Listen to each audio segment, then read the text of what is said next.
अगले कुछ दिनों में उसके साथ कुछ खास नहीं हुआ। वहीं डेली का रूटीन अपनी शक्तियां बढ़ाने के अलावा विजय रोज सड़क की मरम्मत की जांच करने और साथ ही कुछ औषधीय जड़ी बूटियों और पौधों से संबंधित जादू टोना का अध्ययन करने के लिए पापड़ा गांव जाता था। उसके दिमाग में मौजूद दिव्य जड़ी बूटी विशेषज्ञ के शास्त्र के परिशिष्ट में कुछ विधियों को दर्ज किया गया था। उदाहरण के लिए अंकुरण बढ़ाने की एक चमत्कारी विधि थी जो बीजों के अंकुरण की गति को बढ़ा सकती थी। बेशक पकने को बढ़ावा देने की एक विधि भी थी जो जड़ी बूटियों और पौधों के बढ़ने के लिए आवश्यक समय को कम कर सकती थी। इस पर अच्छे से विचार करने के बाद विजय ने कुछ औषधीय जड़ी बूटियों की लिस्ट बनाई जिसमें 10 प्रकार की औषधीय जड़ी बूटियां शामिल थीं जो शायद ही पूरे बाजार में मिले। इसके अलावा उसने ड्रैगन मशरूम की खेती के लिए बगीचे में विशेष रूप से ध्यान दिया था क्योंकि ड्रैगन मशरूम शरीर में गणोडर्मा नामक जीनस को भरपूर मात्रा में ऊर्जा प्रदान कर सकता था जो शरीर की शक्तियां बढ़ाने में काफी महत्वपूर्ण भूमिका निभाता था। विजय द्वारा बनाई गई लिस्ट में शामिल सभी 10 जड़ी बूटियां शक्तियां बढ़ाने में बहुत लाभदायक थी। अगर उसे अपनी शक्तियां और अधिक बढ़ानी थी तो उसे इन जड़ी बूटियों की बहुत ज्यादा आवश्यकता थी। लेकिन यह सभी जड़ी बूटियां आज के आधुनिक काल में मिलना दुर्लभ थी, इसलिए उसे इनमें से हर एक जड़ी बूटी को बगीचे में लगाने की जरूरत थी। भूतिया घर वाले हादसे को अब तक 5 दिन बीत चुके थे। भले ही विजय इन दिनों अपनी शक्तियां बढ़ाने पर ध्यान दे रहा था, लेकिन इन सभी दिनों में विजय ने प्रभास और बाकी लोगों को औषधियां तैयार करना और उन्हें भेजना नहीं भूला था। इसके अलावा शंकर ने पूरे शहर में प्रिंसिपल मिश्रा के बारे में खबर फैला दी थी। खबर से मिले सभी सबूतों की अच्छे से जांच करने के बाद पुलिस ने उसे गिरफ्तार कर जेल में डाल दिया था। ऐसा लग रहा था कि यह सभी दिन विजय के लिए अच्छे गए थे।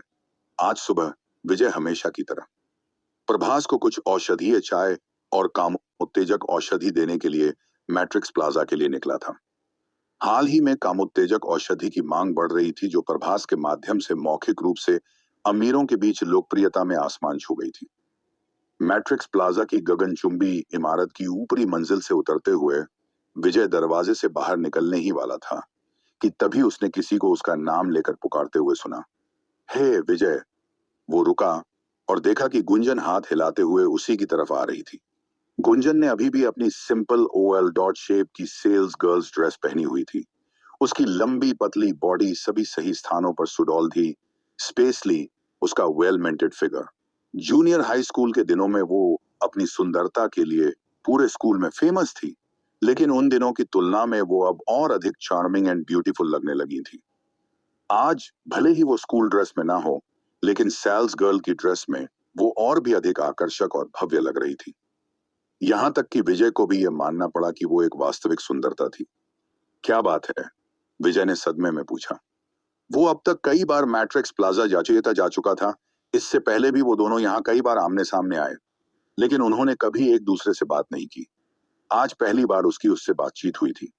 इस वक्त गुंजन उसके सामने खड़ी थी, लेकिन उसकी नजरों में एक अजीब शर्मीलापन था। उह, क्या तुम्हें हमारी स्टूडेंट गैथरिंग के बारे में पता है? Student gathering?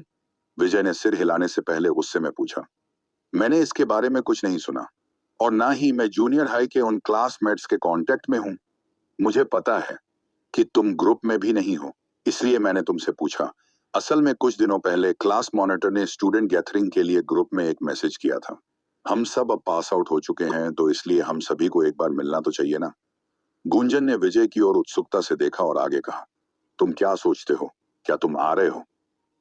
अगर तुम आ रहे हो तो मैं क्लास मॉनिटर से कांटेक्ट कर सकती हूँ। इस बारे में सोचते हुए विजय की भौहें कसकर एक साथ सिकुड़ने लगी। उसे बिल्कुल भी ऐसी किसी स्टूडेंट गैदरिंग में जाना पसंद नहीं था। जब वो फर्स्ट क्लास में था तब वो अपनी क्लास में पढ़ने में उतना अच्छा नहीं था, इसलिए बाकी क्लास स्टूडेंट उसे गिरी हुई नजरों से देखते थे क्योंकि उन्हें लगता था कि एक पहाड़ी गांव का लड़का उनकी क्लास में है और उसे आता भी कुछ नहीं है।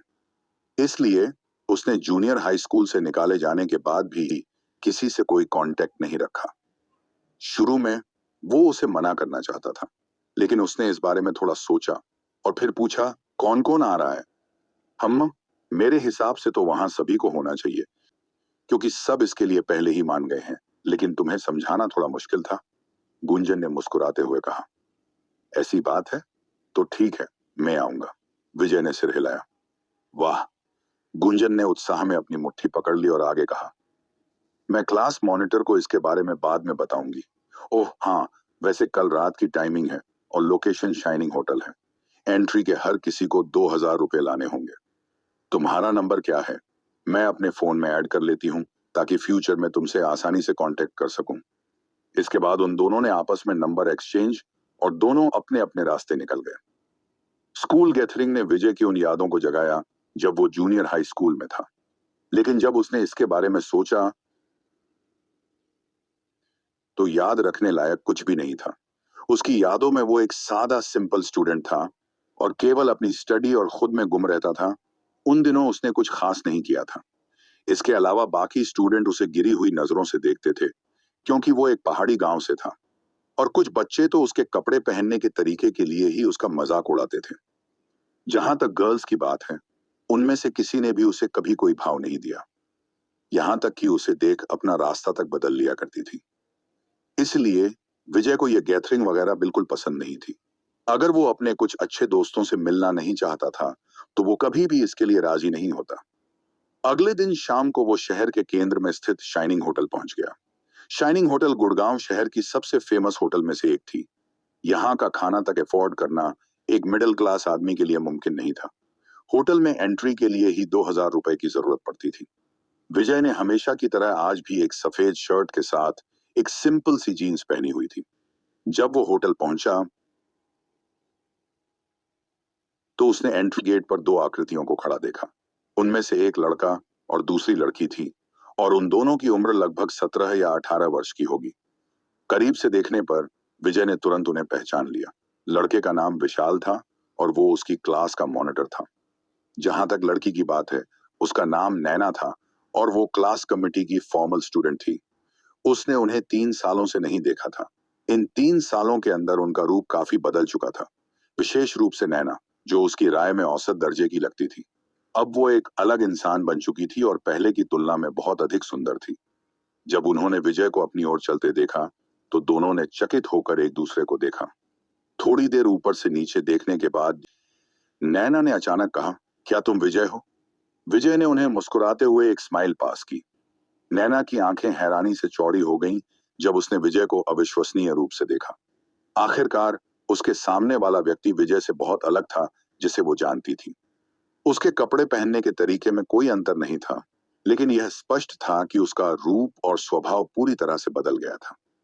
तुम सच में विजय हो? मैं तो तुम्हें लगभग पहचान ही नहीं पाई। नैना उसके पास गई और आश्चर्यचकित नजर के साथ विजय का चक्कर लगाया। विजय, तुम सच में आए हो? विशाल ने आगे आते हुए गर्मजोशी से उसका स्वागत किया। विजय, तुम्हारे 12वीं के एग्जाम्स कैसे गए? तुम्हारे पिछले रिकॉर्ड्स को देखते हुए तो ठीक ठाक तो गए ही होंगे, विशाल ने पूछा। विजय ने अपना सिर हिलाया। मैंने कोई एग्जाम्स नहीं दिए, मैं बहुत पहले ही स्कूल छोड़ चुका हूं। एक पल में विशाल और नैना दोनों शब्दों के लिए खो गए। उसके बाद एक अजीब सी खामोशी छा गई। उन्होंने आगे पूछताछ नहीं की क्योंकि वो लोग विजय की फैमिली सिचुएशन अच्छे से जानते थे। तो जाहिर था कि स्कूल से निकाले जाने के बाद उसने कहीं एडमिशन नहीं लिया होगा। सॉरी यार, विशाल ने हमदर्दी दिखाते हुए कहा। फिर उसने विजय के कंधे को थपथपाया और कहा, चलो अंदर चलते हैं। वो रूम 409 में है, उनमें से लगभग आधे आ चुके हैं। विजय ने 2,000 रुपए निकाले और ऊपर जाने से पहले उसे दे दिए। जब वो लोग रूम 409 पर पहुंचे, उन्होंने एक बड़ा रूम देखा जहां बहुत से लोग पहले ही जमा हो चुके थे। वहां लगभग 20 से 30 लोग थे। उनमें से कुछ बैठे थे तो कुछ 2 और 3 के ग्रुप्स में खड़े थे। पहली नजर में उन्हें रूम में कई परिचित चेहरे दिखाई दिए। विजय की प्रेजेंस ने काफी ध्यान आकर्षित किया और सभी ने उसकी ओर देखा। हालांकि उसे पहचानने के बाद उनकी गर्म प्रतिक्रिया जल्दी ही ठंडी हो गई। विजय एक पहाड़ी गांव का सिर्फ एक गरीब लड़का था। जब वो फर्स्ट क्लास में था तो वो मुश्किल से दिखाई देता था, इसलिए बहुत से लोगों को उसके साथ बातचीत करने में दिलचस्पी नहीं थी। उसी समय एक तेज और स्पष्ट आवाज उन लोगों को सुनाई दी। नैन, क्या यह विजय नहीं है? जब उन्होंने अपना सिर घुमाया तो उन्होंने गोल्डन चश्मे पहने एक थोड़े मोटे यंग लड़के को अपनी ओर चलकर आते हुए देखा। हालांकि उसके चेहरे पर मुस्कान थी, लेकिन वो स्पष्ट रूप से व्यंग्यात्मक रूप से मुस्कुरा रहा था। लड़के का नाम सोनू था और वो उन्हीं लोगों में से एक था जिन्हें विजय पसंद नहीं करता था। वो कुख्यात रूप से पाखंडी था और डींग मारना पसंद करता था। उसे एक चमचा कहें तो बेहतर होगा। सोनू का फैमिली बैकग्राउंड ठीक ठाक था, या ऐसा भी कह सकते हैं कि वो एक अमीर फैमिली से था, और वो विजय जैसे गरीब लड़के के मुंह लगना भी पसंद नहीं करता था। जब वो स्कूल में था तो उसमें विजय का खूब मजाक उड़ाया था। जहां तक उसके ग्रेड का सवाल है कि अबार है विजय के ग्रेड उससे बेहतर थे, यही कारण था कि वो विजय से इतनी नफरत करता था। आखिर क्या होने वाला है विजय की इस स्टूडेंट गैदरिंग का दिलचस्प मोड, जानने के लिए बने रहें हमारी कहानी सुपर बिजनेसमैन के साथ, सिर्फ और सिर्फ अब्दुल रहीम एक्सप्लेनर यूट्यूब चैनल पर। और हाँ दोस्तों, आप सबको जो भी नोबेल चाहिए आप मुझे वह कह सकते हैं, मैं उसे आपको प्रोवाइड करूंगा। हालांकि वह पॉकेट एफएम ऑडियो में अपलोड ना हो, सिर्फ नोबेल पर ही हो। चैप्टर 62। यार विजय, या बुशेट, आय हाय यार विजय, तुम अभी भी पहले की तरह हो, बिल्कुल नहीं बदले। हाय, तुम्हारे ये इतने महंगे कपड़े, वैसे तुमने इन्हें कहाँ से खरीदा? एक मॉल या फिर एक रेहड़ी? हाँ हाँ। सोनू ने विजय के सामने खड़े होकर उसे सिर से लेकर पैर तक देखा और उसके कपड़ों का मजाक उड़ाया। उसके चेहरे पर एक गहरी मुस्कान थी जो यह बयां करने के लिए काफी थी कि वो विजय की जो हालत थी उस पर बहुत खुश था। विजय के एक्सप्रेशन कार्ड थे। अब वो स्कूल टाइम वाला विजय नहीं था जो इतनी आसानी से भड़क जाता। इसके उल्ट उसके फेस पर एक स्माइल थी। उसके शांत भाव देख सोनू थोड़ा विचलित हुआ, लेकिन फिर भी उसने पूछना जारी रखा। विजय, तुम्हारे बोर्ड्स एग्जाम कैसे गए और तुम अभी कौन से स्कूल में जा रहे हो? विजय ने शांत भाव से जवाब दिया, मैंने कोई एग्जाम्स नहीं दिए, और इसके अलावा मैं बहुत पहले ही स्कूल छोड़ चुका हूं। सोनू स्तब्ध रह गया और बाद में उसकी आंखों में एक उपहास भरी लहर दौड़ गई। उसने आह भरी और दुख जताने का नाटक किया और कहा, आह, यह बहुत बुरा हुआ। तुम्हारे ग्रेड के साथ तुम्हें एक अच्छे कॉलेज में एडमिशन मिल जाता, लेकिन एक तरह से यह तुम्हारे लिए भी अच्छा है। कॉलेज की फीस काफी महंगी है दिशाओ, इसलिए तुम्हारे लिए इसे अफोर्ड करना मुश्किल होता। उसने जानबूझकर अपनी आवाज बढ़ा दी थी ताकि कमरे में मौजूद सभी लोग सुन सकें। तुरंत सभी की अभिव्यक्ति में एक सूक्ष्म परिवर्तन आया। हालांकि विजय के ग्रेड उतने अच्छे नहीं थे, लेकिन फिर भी उसके ग्रेड के बेसिस पर एक अच्छे कॉलेज में एडमिशन मिलना मुश्किल नहीं था।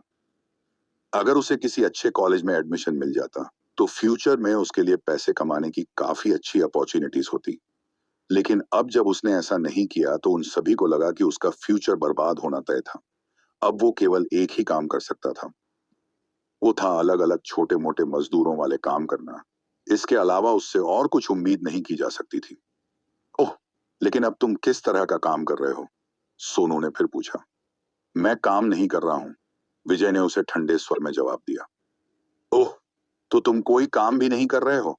सोनू ने अपने शब्दों को खींचा और तुरंत एक उपहास भरी मुस्कान उसके चेहरे पर फैल गई।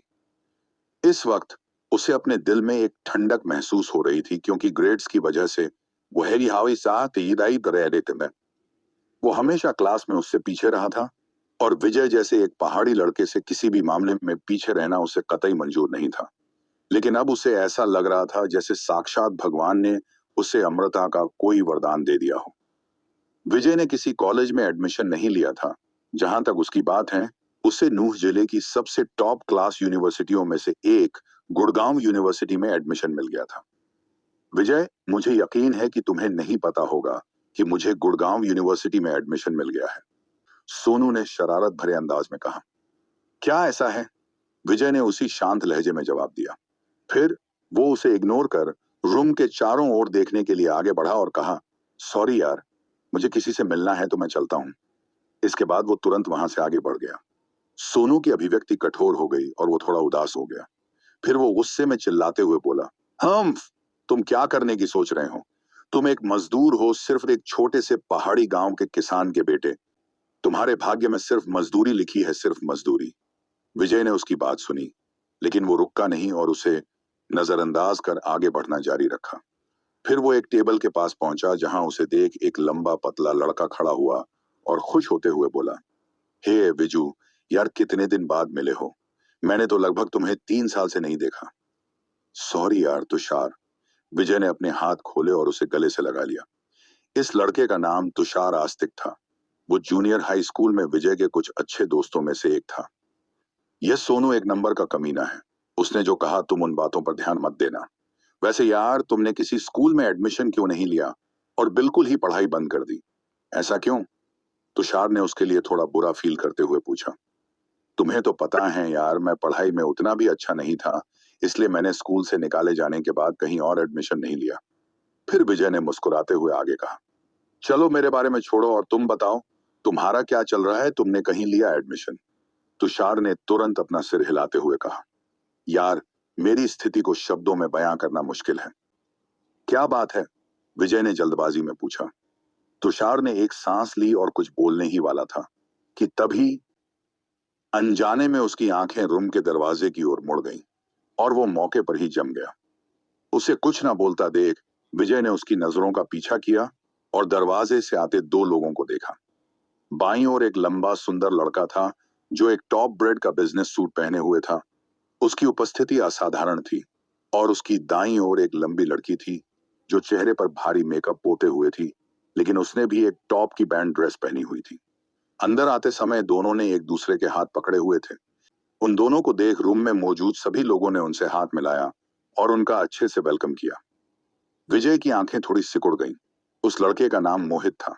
उसका रूप न केवल अलग था, बल्कि वो क्लास में सबसे हैंडसम लड़का था। उसका फैमिली बैकग्राउंड भी स्ट्रांग था। ऐसा भी कह सकते हैं कि वो एक अमीर बाप की औलाद थी। मोहित स्कूल में एक प्रभावशाली लड़का था, लेकिन विजय उसे लगभग भूल चुका था कि उस जैसा बंदा भी कोई दुनिया में एग्जिस्ट करता है। और उसके बगल में चल रही लड़की का नाम अंजलि था। अगर उसे सही ढंग से याद है तो जूनियर हाई स्कूल में तुषार और अंजलि रिलेशनशिप में हुआ करते थे। यह याद आते ही विजय ने तुरंत तुषार की ओर देखा, जो अभी भी सदमे में खड़ा था। तुषार की आंखें धुंधली लग रही थीं जब उसने अपना सिर हिलाया और कहा, तुम्हें नहीं पता कि हम दोनों कुछ समय पहले ही अलग हो गए थे? मैं सिर्फ एक गरीब फटीचर हूं ना, तो भला उसे जैसे अमीर लड़के से मैं क्या बराबरी करूंगा? और सबसे दुखभारी बात तो यह है कि मैं उसी की कंपनी में काम कर रहा हूं। तुम उसे मेरा बॉस भी कह सकते हो। इसी के साथ तुषार ने एक गहरी सांस ली और उसका चेहरा उदास दिखने लगा। विजय थोड़ी देर के लिए चुप रहा। उसे नहीं पता था कि क्या कहना चाहिए। इस तरह की सिचुएशन साम थी। थोड़ी देर तक हंगामा चलता रहा। सभी लोग मोहित के आसपास थे और उसके साथ हंसते मुस्कुराते हुए बातें कर रहे थे, विशेष रूप से लड़कियां जो उसे एडमिरेबल नजरों के साथ देख रही थीं। मोहित जन्म से ही हैंडसम और अमीर था, इसलिए वो वास्तव में कई लड़कियों का क्रश भी था। उसके आसपास भीड़ को तितर बितर होने में कुछ समय लगा।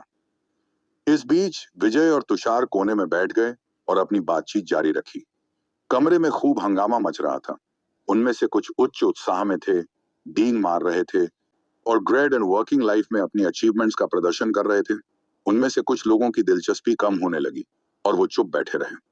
जो लोग उत्साह से भरे हुए थे वो थे जिन्हें एक अच्छी जॉब मिली या एक अच्छी यूनिवर्सिटी में एडमिशन मिल चुका था। उनका रवैया किसी बिजनेस टाइकून से कम नहीं था।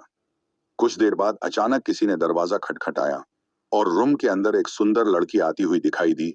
यह कोई और नहीं, गुंजन थी। उसने एक काले रंग की वन पीस ड्रेस पहनी हुई थी जो उसकी पतली और सुंदर आकृति को दर्शा रही थी। इसने उसकी खूबसूरती में और भी चार चांद लगा दिए थे।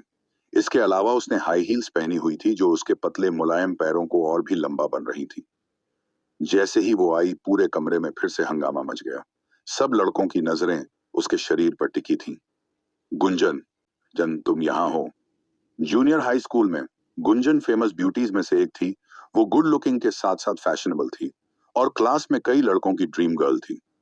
गुंजन, मैं कब से तुम्हारा इंतजार कर रहा था। आह, यहाँ बैठ जाओ। सोनू भी अपने चेहरे पर एक चौकस नजर के साथ उसके पास चला आया। उसकी पैनी नजरें गुप्त रूप से गुंजन के नाजुक शरीर के उभरे हुए हिस्सों को निशाना बना रही थी। उसकी नजरों को देखते हुए और भी भंवरे फूल के इर्द गिर्द मंडराने आ गए।